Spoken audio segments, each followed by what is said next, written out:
Hi, it's Congresswoman Jan Schakowsky back again with my plans and pans. So I am once again so proud this time to join the President of the United States in passing along the good news. So our economy, it was reported, has had the largest single one-year growth. The gross domestic product shows that our economy is up 5.7%, and that is the largest in 1 year in 40 years. So we are seeing that Americans are on the move, our economy is on the move. That we've also seen the greatest year of job growth in United States history in this country. And it's not only that there are more jobs, but there are better benefits and higher wages for workers. We also see more companies investing more in manufacturing right here in the United States is so important. That's going to help us with the supply chain problem too. And we know that small business applications are up more than 30%. So big and small businesses are feeling optimistic and doing more. And finally, I wanted to report about the Infrastructure and Jobs Act that passed has meant so much for our communities right here in the 9th Congressional District and beyond in the Chicago area. So in the last few days, really, I've been at 3 events. I think I told you about last week, I went to a bridge over the Des Plaines River. That bridge has been rated as in poor condition. And we were there with the Illinois Department of Transportation, and we know that that bridge is going to get fixed, largely because we know that federal dollars, because of the Infrastructure Act, are going to come to Chicago. Then went to on a really, really snowy day. I love Chicago. Everybody was out. The room was full. All bundled up people talking about the Chicago Transit Authority improvements that are happening that are going to help our community right here in the 9th Congressional District with the renovation and the new building that is going on in the red and purple lines. That's going to make travel so much faster and easier, and also renovation of the stops themselves, more accessibility. You know, so many of the L stops, the L stations, have really been difficult for people with disabilities to use. There's going to be a transformation of those. And then went, and all of those, Dick Durbin was there, members of Congress were there, and then just a few days ago, we went to the Shedd Aquarium, again, with Senator Durbin and members of Congress, and the Army Corps of Engineers talking about the renovation of the lakefront. Now, here in my district, and I'm so lucky to live, less than a mile from the lake. Actually all of the 9th Congressional District is bordered by Lake Michigan, which is such a treasure for all of us, millions of people who rely on Lake Michigan for drinking water, but also for recreation and commerce. But you know that the devastating weather occurrences and the increase in the lake height has really caused problems along our beaches and our condominiums. You know, we know that a number of the beaches have virtually disappeared, or certainly need repair.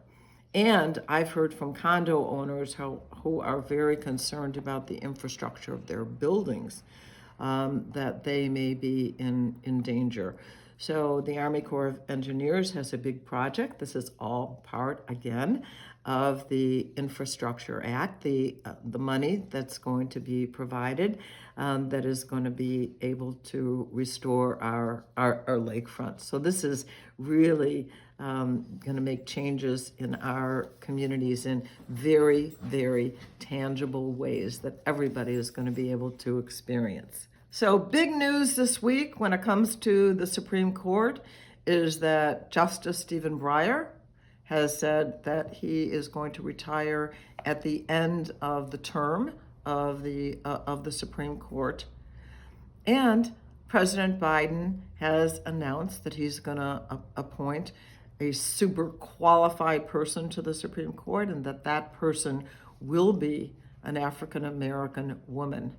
Now, there are a number of those already on federal courts and beyond who are supremely qualified for that job. So I think that's a very exciting announcement, and we'll all be watching to see. And hopefully we'll see a quick approval by the United States Senate for the next court. This week, the National Labor Relations Board, the NLRB, announced a program that will expand access to Spanish speakers. And they will have online the ability to file for unfair labor practices and also for union representation. So that will be available in English and in Spanish.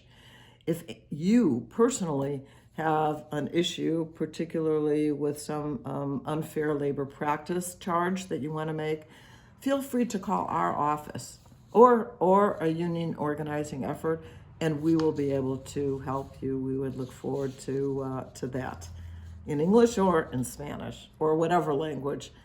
Feel free to contact our office with those kinds of issues. And then also this week was Yom HaShoah, the Holocaust Remembrance Day.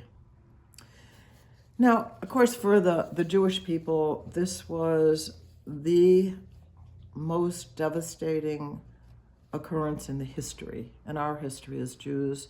But really, the Holocaust has to be recognized as one of the darkest times in the history of the world. And it was not only the 6 million Jews who were murdered by the Nazis, but there were millions more: Roma, people with disabilities, the LGBT community, people who were rounded up and exterminated. And so the theme really of Holocaust Remembrance Day is never forget and never again. In a world and even in a country that has been plagued so much by discrimination, these two words are so important. Never forget and never again. So we still have a long way to go, but this day is a day that we use. I wanted to report to you some new COVID information. Those of you who are interested in home testing, then you and sign up, you can get 4 free tests sent to your address. Now, I want to warn you that there are some scammers out there. This is free. There are some scammers out there. You may get a phone call, you may get an email, people asking for information about you so that they can help you get a free test. The federal government will never call you, will never email you, will never ask you for personal information. So look out for those scammers. Also, there has been an investigation going on of some of these, sometimes we call them pop-up testing sites that may seem a little sketchy, and some are, it seems. I have to tell you, I went to a testing site, never got information. I was supposed to get one for the rapid test and one for the PCR test. I never got anything back. Now, I wasn't charged, so that's a good thing. So you never should have to pay. What you could do is call our office. We could tell you the legitimate spots to get either a vaccine or to get a free test. And I know some people who have had a really good experience with simply going to the website, but there's also a place that you can call 1-800-232-0233, order a free test, and get it sent to your house. I've also heard that there have been some problems with some apartment addresses, high-rise addresses, and getting it. So that I know that there's a real effort to straighten that all out so that you get your test, and hopefully quickly. My friend got it within 1 week. I also wanted to give you some statistics. We are seeing a drop in the number of people who are getting COVID. In Cook County, the average is now about 8,000 a day, down from 12,000. And let's be clear, the people still that are getting sickest, the people who are dying are mostly people, almost exclusively people who are not vaccinated. So we still want to encourage everyone to get vaccinated. So that's the news I have for this week. I want to encourage you to stay warm, put on your boots, go out in the snow, and enjoy it, especially on a sunny day. Thanks so much. I'll see you next week. Thank you for watching my video. Make sure you subscribe to my YouTube channel and follow me on Instagram, Twitter, and Facebook, where my handle is @Jan Schakowsky.